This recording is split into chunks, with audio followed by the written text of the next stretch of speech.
Hey everybody, how you doing? From the late 70s, early 80s, Dad and I both started using H&M safety miners. These are variable voltage controllers. This one is just as they come. Quite old tech, as you know, but basic. And I was wondering about making a video showing whether or not these controllers are good for today's modern motors. Well, that's quite an old motor. It's an old mainline J72.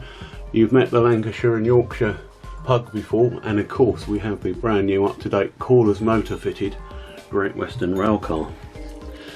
Now Dad used cordless motors back in the day with Porterscat motors fitted, and with what I knew in the 80s and at the suggestion of one of Dad's railway modeller friends, I converted this safety miner so that he could use it on his Porterscats.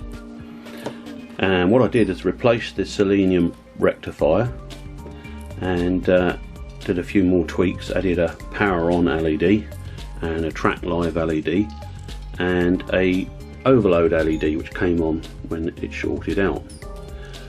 Now the old waveform that you know and love, we should do, which works good for all motors except cordless, is that nice sinusoidal 100 Hz DC waveform. But so that it could work with cordless, I converted the half wave, which there's no place for half wave anymore these days. I converted the half wave switch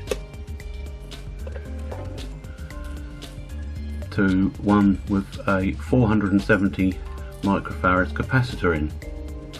You see it increases the voltage. I'll just turn that down and switch the switch back, and we've got the waveform, and you can see the effect of the capacitor.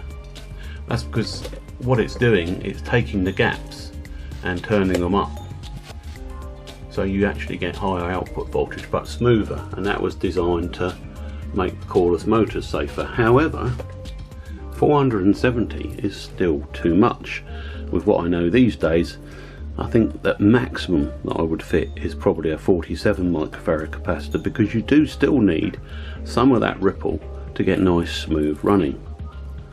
So I'm thinking of opening this up, being incredibly embarrassed about the awful electronics I probably did back then, and letting you see what's happening and explaining how these controllers work, because they're not just a basic resistance controller. There's not a resistance map behind this knob.